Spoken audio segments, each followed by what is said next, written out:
What's up, everybody? We've got 10 minutes here with Mr. Ryan Muckenhirn as part of our little holiday special to do a series of our most requested cartridges to date.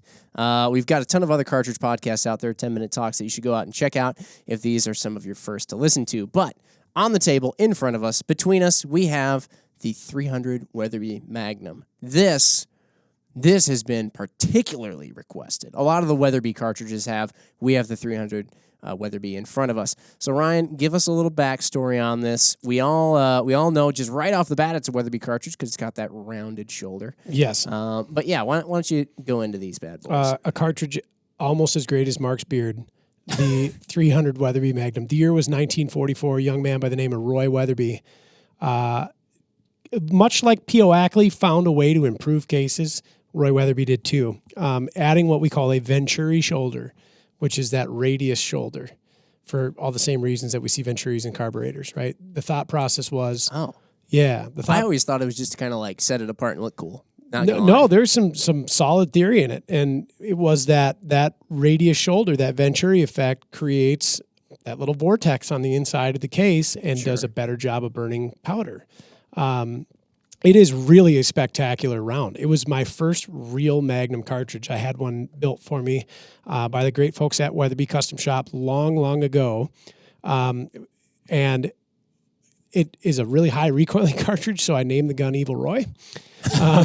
Damn you, Roy. Yeah. It is. I don't mean that. It's an exceptional round. Back in 1944, this was a 180 grain soft point at 3,200 feet per second. Oh man! Yeah. So it's a spicy meatball, and so it offers a really big jump over the contending 30 at that time, which happened to be the parent case for this, the 300 H&H Magnum, which ballistically is very similar to a 30-06. So Roy took the 300 H&H, which has a very long taper to it, an extraordinarily shallow shoulder, and a very long neck, popped the body out, put that Venturi shoulder on there, and cropped up the neck to a very appropriate length for bullet diameter. Now, can I ask a question? Yeah. Please, you ask a question. We just got done talking about the 280 AI. Yeah. Right? And it's almost like they did the same thing, but different. Different, yep. Mm-hmm. A lot of successes and failures can be found in cartridge neck length and shoulder design. How did he go about popping that body out and then radiusing the neck? Because with the AI cartridges, he fire formed it. Mm-hmm. That seems like a lot to do all in one fire forming. Was it custom brass that he had to make, or was it fire? You can fire form this. Really? Yeah. Okay. So typically to do a fire form, I mean, you could probably safely load a 300 H&H in one and shoot it, and you'd get a 300 Weatherby at the end. Might not be the best way to do it. A lot of guys will take a reduced charge that has a lot of case fill. There's some specialized powders for doing this. They're a very bulky powder that generate very low pressure, but just enough to move the brass. Because you don't want to have too much air in the case or else it might not go Correct. off. Right? So that's what the case filler's for. Just like the 280 AI, I could take factory-loaded 280 280 Remington ammo and fire it in my gun and turn it into a 280 AI.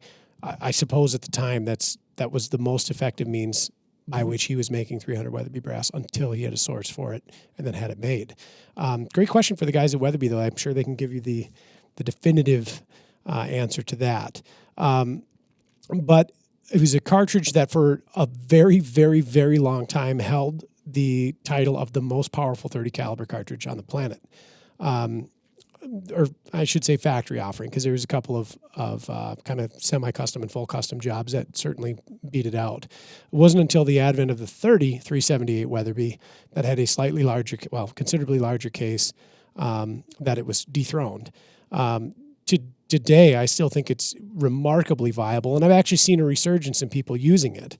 You know, with Weatherby's relocation to Wyoming, and they're back on the scene as this in fashion rifle builders. They always have been, but we see more and more 300 Weatherbys coming across our desk. People talking about it, and I think it's an awesome cartridge. I've taken a lot of game with 300 Weatherby, from whitetails to pronghorn to mule deer, even a coyote. How did that end? It'll handle that, huh? It was good. It was okay. I mean, it's not a great coyote round. Does the job, but not a great coyote round. It seems like with some of the stuff, it's almost like, what once was old is new again. And I think part of it, people are really into numbers now. And you start looking at the numbers, you go, well, that's pretty damn solid. Like you said, for a long time, it was the fastest 30. You're pushing big pills fast. It's like, you're going to deal with it on the back end with a little bit of extra punishment. But if you're looking for a cartridge that's going to do those things, it's a good option. When you have a cartridge that's developed some time ago, still popular on scene today, what is changing between then and now? Because like, I'm picturing, you said it was coming out at like 3,200 feet per second back in, 40-something? 44.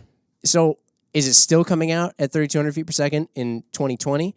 Or if it has gotten better, is it the rifles that are built around it that have gotten better, or the powder that goes into it? Because I know there's been a lot of advancements in powder technology, certainly since 1944. So what happens to a cartridge that's been around that long? Propellant technology, I think, is one of the biggest things. In that, if you go back and you grab a Hornady load manual from 1981, and you open it up and you pick a given cartridge and you find a powder that they use that's still on scene today, and you open up Hornady's newest reloading manual to that same cartridge, you find that same powder, you're probably going to see different volumes of powder used, typically less. The powder is becoming more and more potent, more and more stable, more and more efficient. So it's a great question. Like, is it doing the same thing it did then? I think yes, is like a very well-established baseline, but also way more. I'm not going to tell you my load recipe, but I was shooting 130 grain Barnes TTSX out of this thing at 3650 on average, and that actually was my preferred hunting bullet for mule deer and pronghorn. True lightning. Yes, I didn't have to worry about holdover, and wind didn't matter either. But it was an absolutely devastating round. Completely inappropriate by, I guess, structures and standards, like 130 grain projectile out of a gigantic 30 caliber case. But that bullet is extremely special, and it did a remarkable job. I shot it so often and so much that I burned the barrel out and put a new barrel on.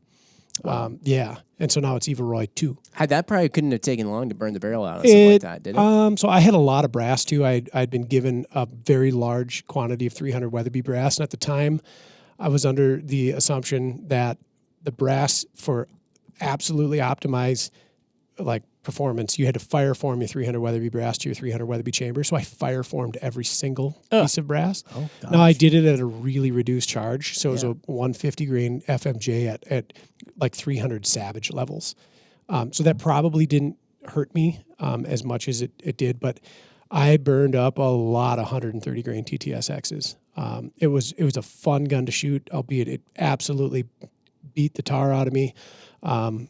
And it still is pretty fun. I haven't shot it in probably like 3 years, 4 years. Actually, I'll tell you when I shot it. It was 2017 was the last time I shot that gun.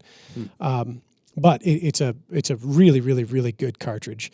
And if you're hunting big stuff, if you're hunting large deer or large cervids or anything like that, or if you're in country that has large carnivores like browns and things like that, it is a really good cartridge to have in the stable.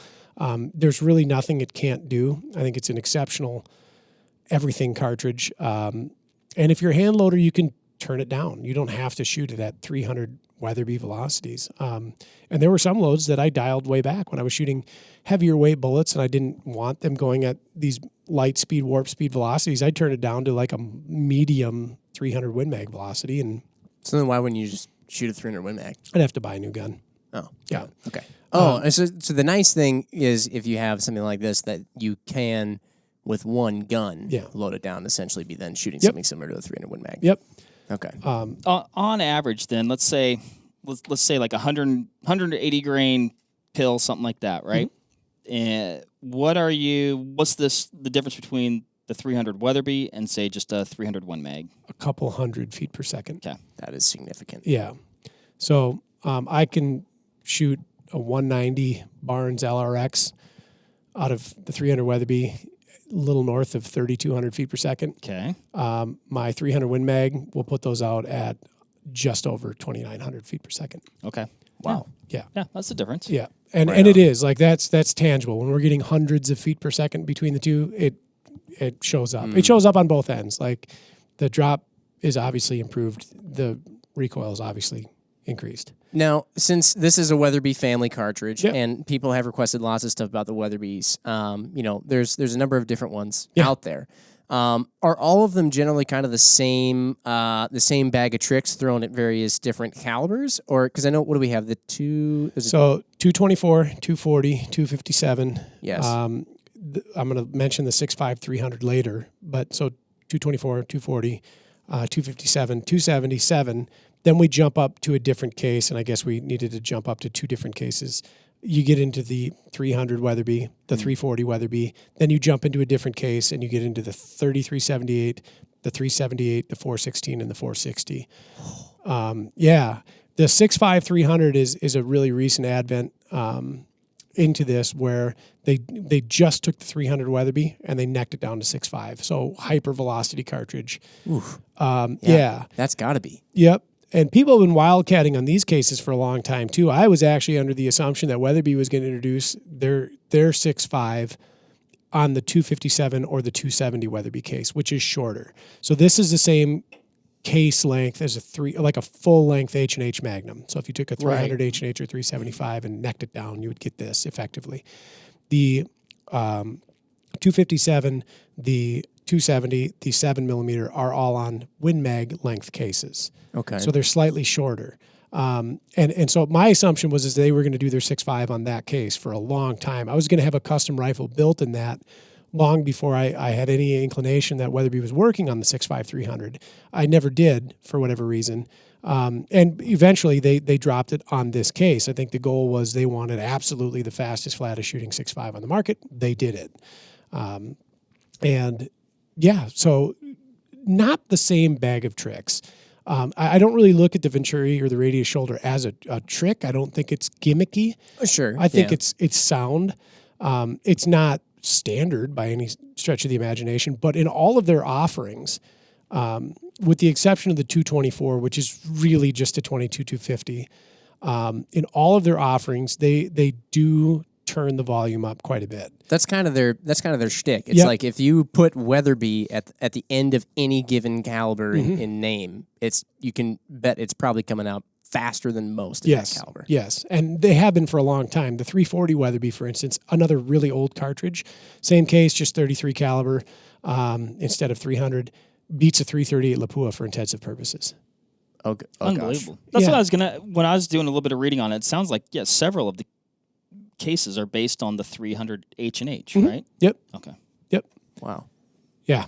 What's your favorite Weatherby? Is it the 300 here? Probably. I've also loaded and shot the 257 quite a bit, and that is a really remarkable cartridge. It's kind of a shame that 25 caliber isn't so in the fashion of others, but that is a really, really, really good round. The 340 also appeals to me too as like a box to check for an absolute stomper of a cartridge. And if I had to have one, if I was an opulent man, I would get a 240. And what do you mean opulent? There's no need for me to own a 6mm other than a 243 Winchester, but a 240 Weatherby is an adorable case. It's effectively a 30-06 with a belt added, and then that radius shoulder neck down to 6mm. And it's a spicy meatball too. I was gonna say what's that thing cooking at?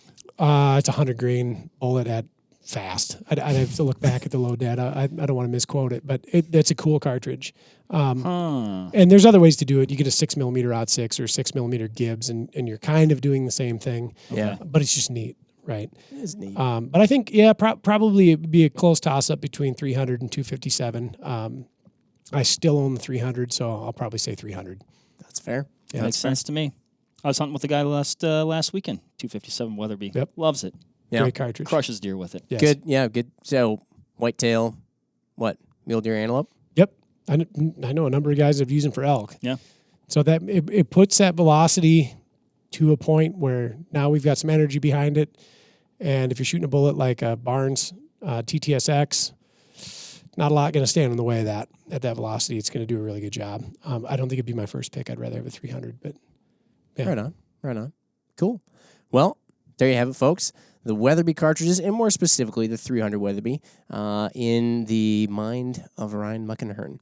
So hopefully you guys are enjoying these. As usual, keep throwing out suggestions. We'll try and work our way through them as much as we can, like we're doing now. But yeah, we are indeed listening. Stay tuned for more of these as our little holiday special keeps rolling on. Bye. See ya. Bye.